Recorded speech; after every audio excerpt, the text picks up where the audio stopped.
Ini adalah hari ke-10 dari Perang Kurukshetra. Bhishma sekali lagi berada dalam kondisi prima. Krishna mengemudikan kereta perang Arjuna tepat di depan Bhishma. Arjuna melepaskan sebuah anak panah ke arah Bhishma, dan Bhishma dengan lihai menghindarinya.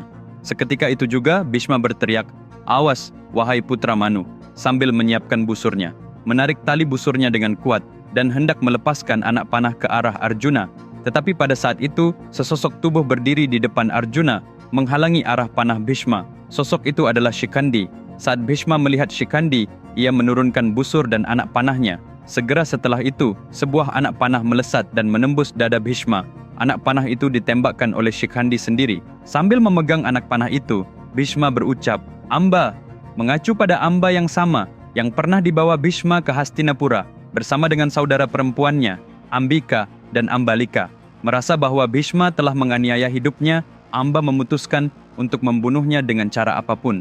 Melalui sebuah anugerah dari seorang yaksha, Amba yang berjenis kelamin perempuan berubah menjadi Shikhandi, seorang laki-laki yang bertekad untuk mengakhiri hidup Bhishma.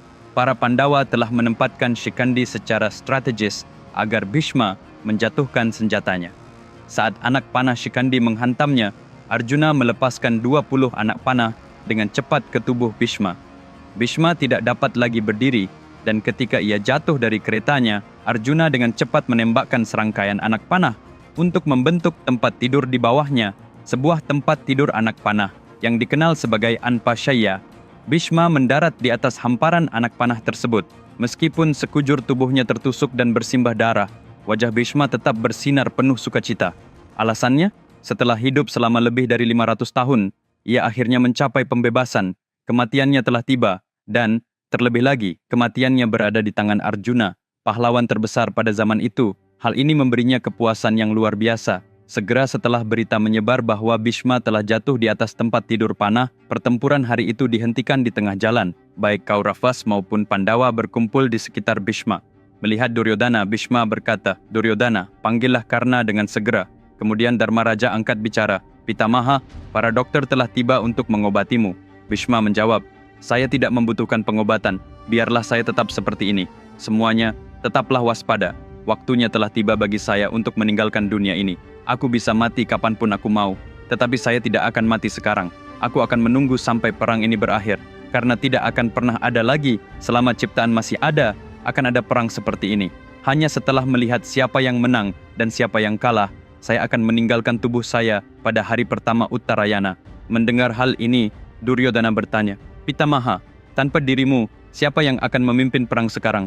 Perhatikan momen ini. Sementara semua orang merasa sedih karena Bhishma terbaring di ranjang kematiannya, Duryodhana hanya bisa berpikir tentang pertempuran. Orang bodoh yang sombong memang seperti itu. Menjawab pertanyaan Duryodhana, Bhishma berkata, "Mulai sekarang, Dronacharya akan memimpin pasukan Kaurava. Saya menyerahkan posisi saya kepadanya." Duryodhana tidak menyukai jawaban ini karena ia mengharapkan Karna yang akan menjadi panglima. Meski begitu, ia menghormati keputusan Bhishma. Alasannya adalah karena Dronacharya telah menjadi guru para Pandawa. Tidak ada yang tahu kelemahan murid lebih baik daripada guru mereka sendiri. Duryodhana percaya bahwa Dronacharya akan menghancurkan strategi Pandawa dan bahwa Karna akan menangani Arjuna. Pada saat itu, Karna tiba. Bhishma berkata, "Tolong semua orang pergi. Bertempurlah dengan baik dan berani. Saya harus berbicara dengan Karna seorang diri." Semua orang pun pergi. Melihat Karna, Bhishma bertanya, "Karna, apakah kamu marah padaku, anakku?" Karna menjawab, "Saya tidak menyimpan sedikit pun kemarahan terhadapmu, Pitamaha. Saya masih bodoh dan masih muda ketika saya berbicara kasar pada hari itu. Mohon maafkanlah saya." Bhishma menjawab, "Mengapa saya harus marah padamu? Kamu adalah keturunan saya sendiri, putra Kunti. Kamu sangat berarti bagiku seperti halnya para Pandawa. Namun, Duryodhana mendapatkan keberaniannya dari Anda. Dan karena itu, dia telah membawa kita semua ke dalam perang besar ini, yang menyebabkan kematian yang tak terhitung jumlahnya. Akibatnya, tak satu pun dari kedua kerajaan itu akan tetap utuh. Kemanapun kita melihat, akan ada janda dan anak yatim piatu. Ini tidak benar. Satu-satunya alasan saya memarahi Anda adalah karena Duryodhana, sebagai raja, tidak mendengarkan. Saya berharap bahwa jika seorang sesepuh yang dihormati menegur Anda akan menyadari bahwa ia berada di jalan yang salah dan membimbingnya kembali. Saya tidak memiliki kemarahan terhadap Anda secara pribadi, karena, teman-teman, percayakah Anda bahwa hanya dengan membaca satu cerita yang sangat menarik dapat membuat Anda melupakan seluruh hidup Anda? Jika Anda membacakannya untuk anak-anak Anda, Dapatkah itu menanamkan semua nilai yang mereka butuhkan untuk hidup dan untuk masalah apapun yang Anda hadapi atau mungkin akan Anda hadapi di masa depan, percaya atau tidak, Anda bisa menemukan solusinya hanya dengan membaca satu cerita. Ya, hal ini dimungkinkan melalui kisah epik terbesar yang pernah diceritakan dalam sejarah manusia, Mahabharata. Kisah ini 100 kali lebih mengesankan daripada filem blockbuster manapun. Itu adalah sebuah tantangan.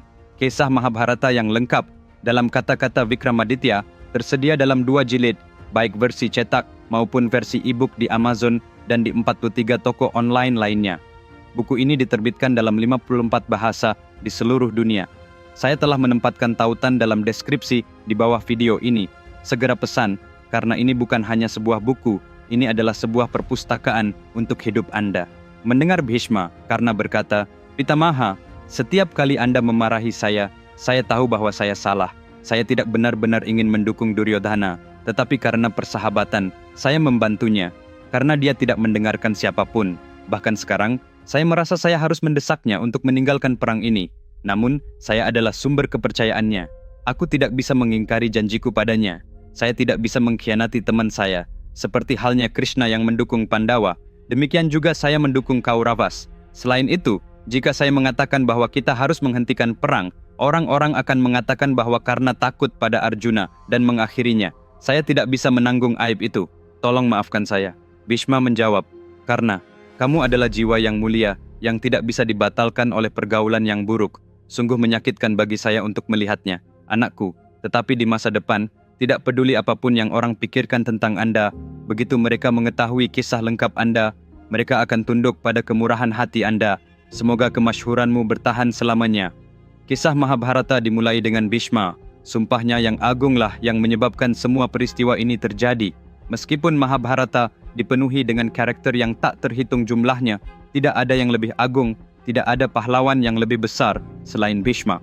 58 hari kemudian, ia akhirnya menyerahkan tubuhnya. Kita akan membahasnya pada waktunya. Malam tiba dan semua orang kembali ke tenda mereka dalam kesedihan. Hanya Duryodhana yang disibukkan dengan pikiran bagaimana kita bisa memenangkan perang ini tanpa Bhishma. Pada saat itu, Dronacharya memasuki kemah Duryodhana. "Duryodhana," katanya, "saya tidak pernah membayangkan Bhishma akan menunjuk saya sebagai panglima. Bahkan jika ia melakukannya, saya yakin Anda tidak akan setuju. Bagaimanapun juga, saya adalah seorang Brahmana, bukan seorang ksatria. Namun Anda telah menerima saya sebagai panglima. Saya berterima kasih kepada Anda." Duryodhana menjawab, "Acharya, bahkan jika Pitamaha tidak menyebut namamu, saya atau siapapun di kerajaan kita akan memilihmu untuk peran itu.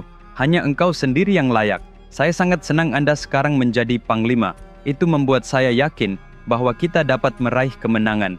Terharu dengan pujian Duryodhana, Dronacharya berkata, "Sebagai rasa terima kasih atas kepercayaan yang Anda berikan kepada saya dan karena telah memberikan saya posisi yang tinggi ini, saya akan memberikan anugerah kepada Anda. Mintalah apapun yang Anda inginkan. Saya akan memenuhinya, apapun yang terjadi." Tanpa ragu-ragu, Duryodhana berkata, "Tangkaplah Dharmaraja hidup-hidup dan bawalah dia kepadaku. Itulah anugerah yang saya inginkan." Wajah Dronacharya langsung jatuh. Menangkap Dharmaraja hidup-hidup dari barisan Pandawa adalah hal yang hampir mustahil. Itu seperti melompat ke dalam gunung berapi. Bahkan untuk mencapai Yudhishthira, seseorang harus melewati Arjuna, kemudian Krishna, lalu Bhima. Dronacharya menyesal telah memberikan anugerah itu dengan tergesa-gesa. Di sini, kita belajar 2 pelajaran penting. Pertama, jangan pernah membuat keputusan saat Anda diliputi oleh kegembiraan atau kemarahan.